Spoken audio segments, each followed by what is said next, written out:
मैंने तो एम्स में किया, बुरा हालत हो गया तो बोले पूरा काटना पड़ेगा। बोले नहीं हम मत कटाएंगे, हम लोग हमने फिर थोड़ा सा आंख बचाना है। तो ऐसे करके हम लोग फिर कोले बड़े प्राइवेट अस्पताल में दिखाते ताकि कुछ इलाज हो सके, आंख बच जाए। तो प्राइवेट अस्पताल में यही बात हुआ, सेम जैसे वही टेस्ट फिर बार करा, फिर वो 1 महीना निकल गया, फिर वो बहुत बुरा हाल हो गया। ठीक है ना।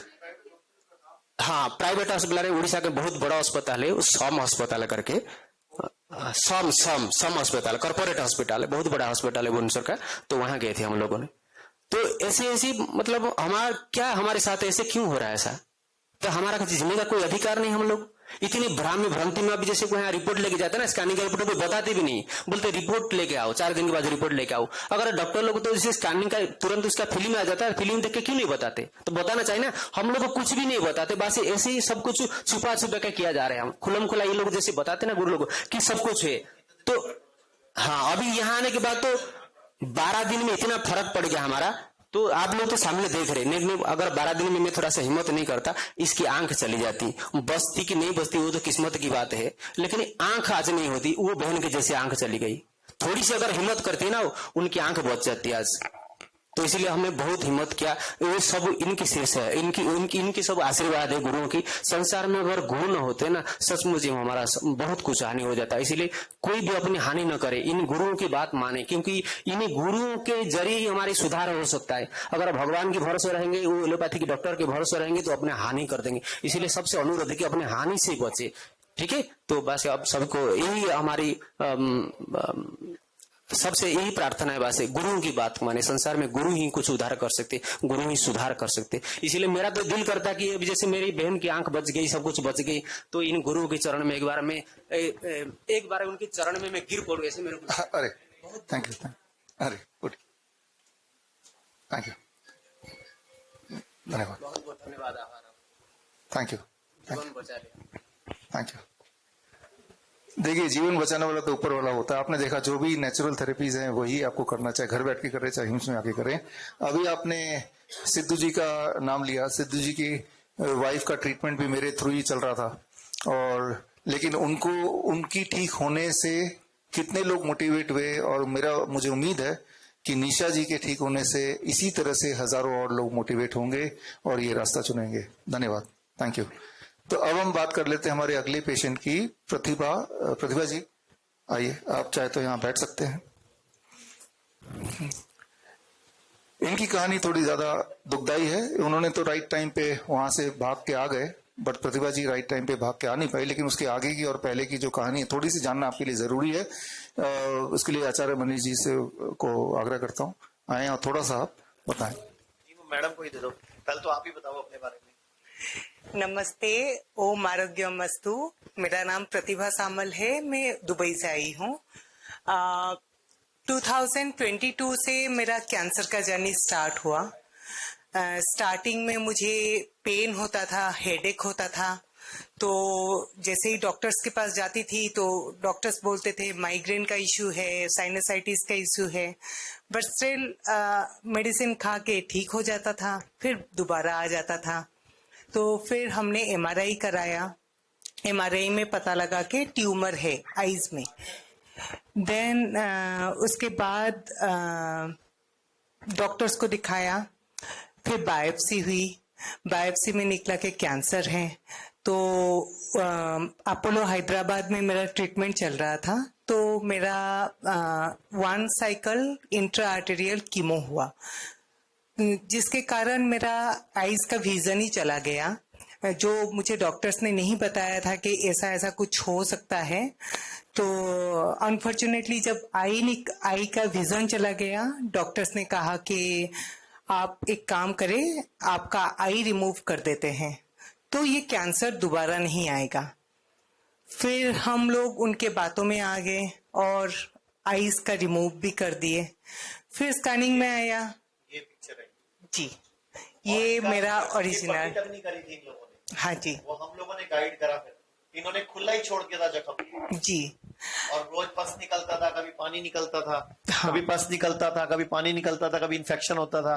ये सबसे पहले हमारे पास नवी मुंबई आए थे, आज से लगभग 6 महीने पहले, और 19 दिन रहे थे। और जो 19वें दिन की फोटो खींची थी हमने ये वाली, तब इनका इन्फेक्शन 15 दिन से काफी हद तक कवर हो गया तब था। सूख गया था। पहले तो मेरा पूरा सूजन हो जाता था, स्वेलिंग आ जाती थी, पस निकलता था, बहुत प्रॉब्लम था क्योंकि मेरा रेडिएशन भी दिया गया था, 33 साइकिल का रेडिएशन, जिसके कारण मेरे आईज और ये पूरा पार्ट सुन भी पड़ गया था, मतलब टच करो तो पता नहीं लगता। फिर मुझे पता लगा हिम्स के बारे नहीं, में। उससे पहले आपको ये बोला गया कि अब 4th स्टेज हो गया है। जी जी, एक्चुअली इनको उससे पहले जवाब दे दिया था कि थोड़े दिन के मेहमान हो। मेरा जो केस है अभी, डॉक्टर्स का बोलना था कि स्टेज 4 कैंसर है, एडिनोइड सिस्टिक कार्सिनोमा, जो मेरा पूरा लंग्स, लीवर में और बोन्स में फैला हुआ है, और आपका इस चीज में और कोई इलाज बचा नहीं है, और आप कुछ ही दिन के मेहमान हो। तो हमारे पास कोई ऑप्शन भी नहीं था, और उस टाइम पे मैं सर्च कर रही थी ऑनलाइन में, मुझे हिम्स हॉस्पिटल के बारे में पता लगा। देन मैं अक्टूबर में हिम्स हॉस्पिटल आ गई। वहां पे मैंने 20 डेज का ट्रीटमेंट लिया। ट्रीटमेंट के बाद मेरे बहुत गंदी वाली हालत थी उस टाइम पे, क्योंकि कीमो भी ली थी, तो मैं चलना फिरना मुश्किल था, मैं ऐसे ही मतलब बेड में बैठी रहती थी। बट आज के डेट में मैं बोल सकती हूँ कि थैंक्स टू हिम्स हॉस्पिटल, जिसने मेरी जिंदगी बदल ही दी, मैं बोल सकती हूँ, क्योंकि मेरे सिम्टम्स सारे खत्म हो चुके हैं। मेरे लीवर में पहले मैं ऐसे टच करती थी तो मुझे पूरा फील होता था, मेरा जो ट्यूमर का साइज था फील होता था। अभी वो भी बिल्कुल पता नहीं लग रहा है, ना के बराबर। और डॉक्टर्स ने मना कर दिया था कि मेरा कभी और बेबी नहीं हो सकता, मेनोपॉज हो गया है और पीरियड्स बंद हो गया था। बट हिम्स में आने के बाद अभी ये दोबारा हिम्स में आए हुए हैं, अभी चल रहा है इनका ट्रीटमेंट। 24 तारीख को जाएंगी। अभी आज क्या है? आज ये 17 यानी कि अभी दोबारा आए हुए इनको 18 इनको अभी दोबारा आए हुए लगभग 24 दिन हो गए हैं। मतलब 19 दिन लगाए थे इन्होंने पहले मुंबई में, अभी ये मेरठ में है। और इस बार जब ये आए हैं तो 6 दिन में इनके पीरियड्स भी शुरू हो गए आने। और 4 दिन पहले 5 दिन पहले इनका मुझे फोन आया कि मेरे लीवर वाली गांठें भी, जो मुझे लीवर में फील होती थी, वो भी पता नहीं लग रहा। अभी वो लीवर में दर्द भी नहीं है और गांठ भी गायब है और पीरियड्स भी दोबारा शुरू हो गई। तो ये, और इनको ये बोला गया था कि जब इनको 4th स्टेज था, इनका इलाज नहीं है उनके पास, बट फिर भी वो बोलते हम कीमो ही करेंगे। मतलब बोलते, डॉक्टरों ने क्या बोला कि इलाज नहीं है, आपके पास कुछ दिन बचे हैं। तो इन्होंने, मैं क्या करूं? तो बोलते नहीं, हम फिर भी कीमो ही करेंगे। और फिर इनकी कीमो हुई, रेडिएशन हुई, और उसके बाद इनकी हालत बहुत बुरी हो गई। इनको सारा दिन दर्दें होती थी, बैठा नहीं जाता था, पेन्स होती थी, और इनकी हिम्मत है, गंदी वाली बैक पेन होती थी, जिसके कारण मैं पूरा लेटी ही, मतलब मेरे लिए उठना भी बहुत ही मुश्किल हो गया था। एक सिचुएशन ऐसा भी था। बट आज के डेट में मेरे शरीर में पेन भी नहीं है, मुझे देख के कोई बोल भी नहीं सकता कि मैं स्टेज 4 कैंसर इंडिया में पार्टिसिपेट करना है, दुबई में भी करना है, इंडिया में भी करना है, और आपने एक मोटिवेशनल ट्रेनर बनना है, दुनिया को मोटिवेट करना है, ताकि डॉक्टर की बातों में आके, जैसे इन्होंने आंख खोदी और इनकी आंख निकाली ये कह के थी कि अगर आंख निकाल देंगे तो कैंसर पूरी बॉडी में फैलेगा नहीं। और ये 100% बोल रहा था इनको। डॉक्टर ने बोला 100% चांस है, आप आंख निकलवा लो अपनी, तो आपकी बॉडी में कैंसर नहीं फैलेगा। और उसके अगले पेट स्कैन में लीवर में, बोन्स में, पेट में, हर जगह कैंसर फैल गया। फिर वही डॉक्टर बोल रहा है अब आपके पास दिन बहुत कम है, 1.5 महीना है कि 2 महीने, पता नहीं है। और आज मैडम को उस बात को 1 साल हो गया, जिंदा घूम रही है आपके सामने। अब या तो उनकी आत्मा घूम रही है या वो सुध घूम रही है। और एक चीज मैं बताना चाहती हूँ कि जब भी मेरी मौत होगी, वो कभी कैंसर के चलते तो नहीं मरूंगी, क्योंकि हिम्स हॉस्पिटल आने के बाद इतना इंसान के अंदर में कॉन्फिडेंस आ गया है, इनके ट्रीटमेंट और इनके जो भी प्रोटोकॉल है उसके चलते मेरी लाइफ बदल ही गई है।